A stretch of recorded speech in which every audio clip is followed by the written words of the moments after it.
La veille de Noël approchait à Adonf, une ville d'Afrique de l'Ouest d'habitude si pleine de couleurs. Chaque année, la grande place brillait grâce au baobab décoré d'une immense étoile lumineuse, visible depuis les collines. Mais cette fois, l'arbre restait sombre. Une tempête avait détruit l'étoile, et avec elle, toute l'ambiance festive. Les adultes parlèrent d'une année difficile. Les enfants perdaient l'envie de jouer. Le silence avait remplacé la magie. Au milieu de cette tristesse vivait Kofi, un garçon de 10 ans, menue silhouette mais esprit vif. Depuis des semaines, sa petite sœur Ama restait au lit à cause d'une mauvaise toux. Ce qui l'attristait le plus n'était pas la maladie, c'était l'absence de l'étoile. Chaque soir, elle demandait « Kofi, quand est-ce qu'elle va briller à nouveau ?» Et chaque fois, Kofi sentait une douleur dans la poitrine. Pour Ama, cette étoile représentait l'espoir. Un soir, il entendit les anciens discuter sur la place. Il n'y avait ni argent, ni matériel, ni solution avant plusieurs semaines. Le mot « impossible » s'était installé en maître. Kofi rentra chez lui, le cœur lourd. En s'asseyant devant leur maison, son regard tomba sur un petit éclat de lumière sur un morceau de tôle, puis un autre, sur un fragment de miroir, et encore un autre sur un bouchon métallique. Des objets jetés qui pourtant brillaient dans l'obscurité.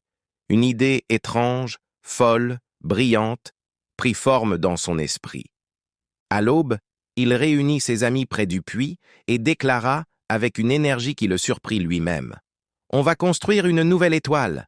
La réaction fut immédiate. Des rires, des moqueries, des regards consternés. « Avec quoi ? Du sable ?» demanda l'un. « Si les adultes ont échoué, toi, vraiment ?» ajouta un autre. Kofi sentit le sol se dérober sous ses pieds, mais alors qu'il tournait le dos pour partir, une voix calme l'arrêta. « Montre-nous. » C'était Femi, le garçon le plus discret du quartier. Une seule personne venait de croire en lui, et cela suffit pour rallumer son courage. Ils commencèrent avec presque rien. Un vieux cadre en bois, quelques clous récupérés. Peu à peu, des enfants qui n'osaient pas y croire se rapprochèrent. L'un apporta une vieille jante de vélo. Une fillette arriva avec un sac rempli de capsules colorées. D'autres rapportèrent des boîtes de conserve, du métal poli, des morceaux de verre lissés par la rivière. Les déchets devinrent des trésors. En quelques heures, tous les enfants du quartier étaient là, en train de polir, coller, assembler. Kofi dirigeait tout cela avec une détermination surprenante. L'étoile prenait forme. Elle n'était pas parfaite. C'était un patchwork étrange, une mosaïque de vies et de couleurs. Mais elle brillait rien que par l'effort qu'elle représentait. Restait le plus difficile, la hisser au sommet du baobab. Les enfants tirèrent sur les cordes, poussèrent, soulevèrent. L'étoile avançait de quelques centimètres, puis retombait. La fatigue gagnait, le moral chutait, et l'espoir semblait encore leur glisser entre les doigts. Alors une voix puissante s'éleva derrière eux. « Attendez !» C'était Mama Olu, la marchande de tissus, suivie de plusieurs adultes. Ils avaient observé sans intervenir jusqu'à ce qu'ils comprennent. Sans dire un mot, ils attrapèrent les cordes. D'autres les rejoignirent. Et soudain, la place tout entière se mit à tirer ensemble. Les enfants criaient d'effort, les adultes poussaient. Et lentement, l'étoile monta, monta, jusqu'à couronner le baobab. Un silence incroyable suivit. Puis, la lune sortit des nuages.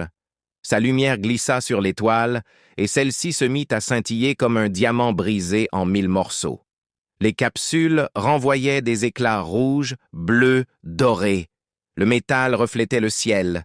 Les miroirs renvoyaient des flashs de lumière partout sur la place. L'étoile vibrait, vivante, magnifique. Kofi ne regardait même pas le baobab. Son regard se tournait vers sa maison. Ama se tenait à la fenêtre, les yeux écarquillés, le visage illuminé d'un sourire immense.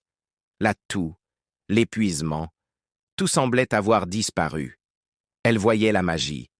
Et Kofi comprit. Il n'avait pas seulement construit une étoile. Il avait prouvé à toute une ville, et à lui-même, que l'impossible n'existe pas tant qu'on n'a pas essayé. Qu'une seule idée, un seul geste, une seule personne peut rallumer une lumière dans la nuit. Aujourd'hui encore, l'étoile de briques et de broc d'Adonf rappelle que la vraie lumière ne vient pas de l'électricité, mais du courage, du partage et du cœur. Et chacun, même un enfant de 10 ans, peut être celui qui rallume la magie.